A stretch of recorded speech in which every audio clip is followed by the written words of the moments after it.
Hey Clashers, it's Heather here, and today I'm bringing you the much promised Town Hall 8 War Attack Strategy for 3 stars. Now, unlike the Town Hall 7 attack guide that I already published, there isn't one simple setup that works for every Town Hall 8. That's what makes Clash of Clans so great. Everything can change depending on what base you're facing. Because of that, I'm going to do a series of videos that cover multiple army compositions and what type of base to look for. In another video, I will also go into how to create a good solid defensive base to protect against these kind of attacks. I'll be focusing on attacking maxed out or nearly maxed out Town Hall 8s. This way you'll be able to use these tips for any level of Town Hall 8. It's rare to be facing a lot of maxed Town Hall 8s during war anyways. This guide will also work against Town Hall 9s and 10s who foolishly rush their base. Now I'm going to create a lot of clan war videos focusing on Town Hall 8s for a few reasons. I believe in a well-rounded clan, wars are won at Town Hall 8. Town Hall 8 is a place a lot of players stay for a long period of time. It's a grind. Most clans that are open to all ranges will find themselves with a few Town Hall 10s and 6s, a handful of 9s and 7s, and a lot of Town Hall 8.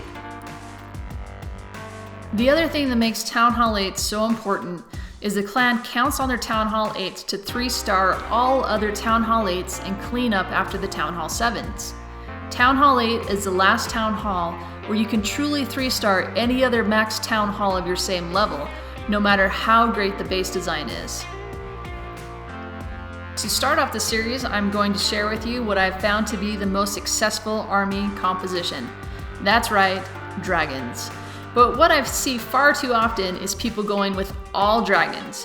What you want to do is take 10 level 3 dragons with 5 level 6 balloons in your clan castle.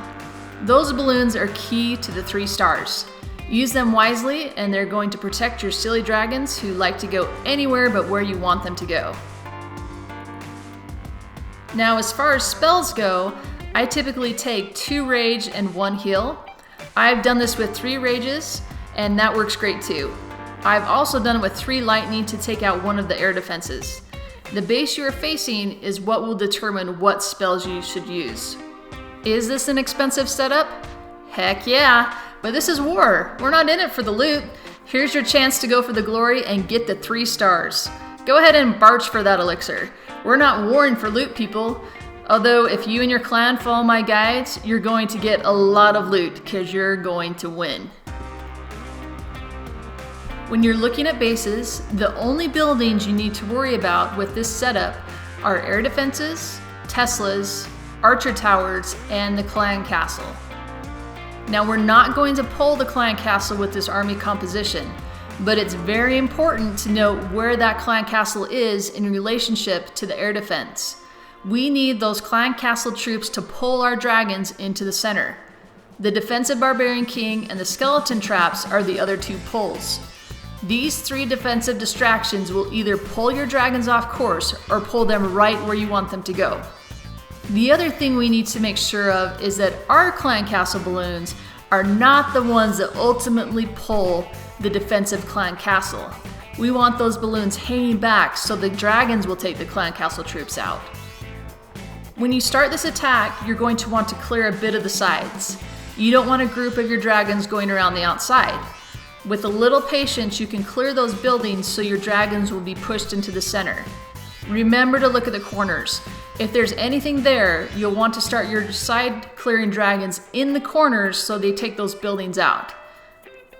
That way you won't end up with a 2-star from dragons trying to fly back to them at the end. When determining the side to attack from, look at where the air defenses are. Also, check out the archer towers and likely placements for Teslas. You want to be able to take down as many archer towers and Teslas in the beginning as you can. Most likely, the best side to attack from is the side opposite the clan castle. This way, as your dragons reach the mid-tier of the base, the clan castle will start to come out into the center. This will distract your dragons and pull them into the center.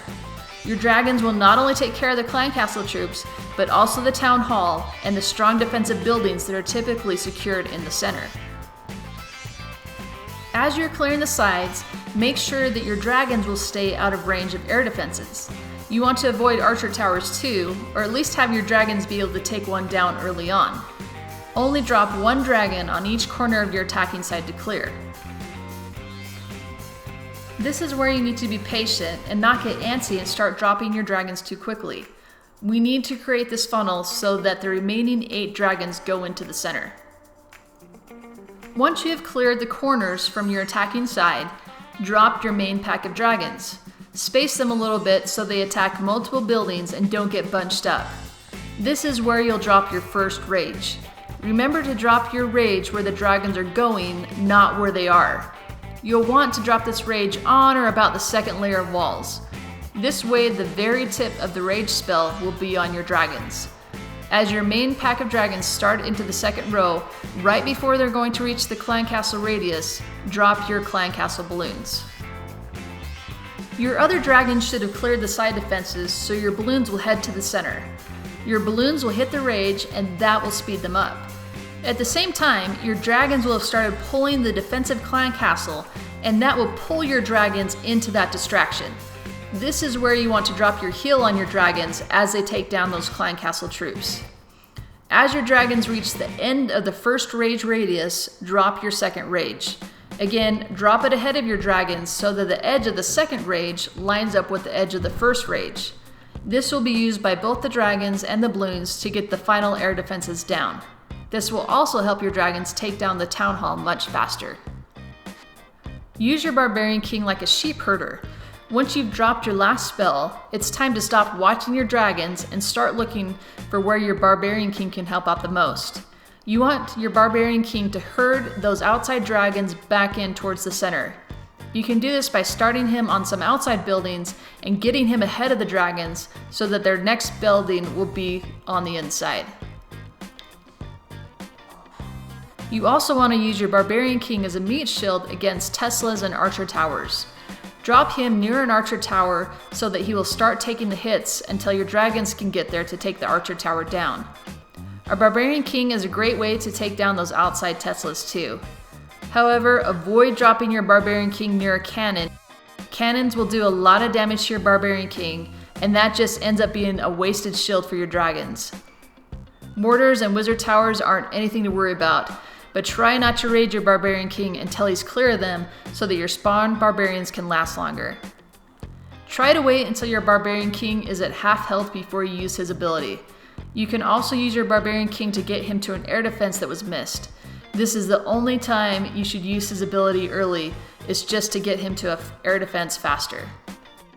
This strategy is most effective against air defenses that are close together and centralized on the base. If you're facing a base where the air defenses are spread out, it may be more effective for you to use 3 lightning against one of the air defenses and then send your dragons followed by balloons against the side closest to the remaining 2 air defenses. On the spaced out layouts, make sure you clear a good chunk of both corners on your attacking side before you start your main attack. You need to make sure you get the bulk of your dragons and your clan castle balloons into the center. If you leave buildings in those corners as you start your main defense, your dragons and balloons will go around the outside and you'll end up with a really high 1 star. Another variant of this attack is to take 3 rage spells. You will want to drop the 3rd rage spell so that it encompasses as many buildings as you can near your largest pack of remaining dragons. This can be really effective to have that 3rd rage if your dragons are pulled off course by skeleton traps. If your dragons get pulled out of their current rage zone, you can use the 3rd rage to keep your troops raged so they will get back on course quicker. Practice using all these setups so you can get a feel for what works best against different base designs. That wraps this guide up. Let me know what questions you have or what other attack guides you'd like to see. Remember to subscribe and tell your clan about my videos, and I'll catch you next time.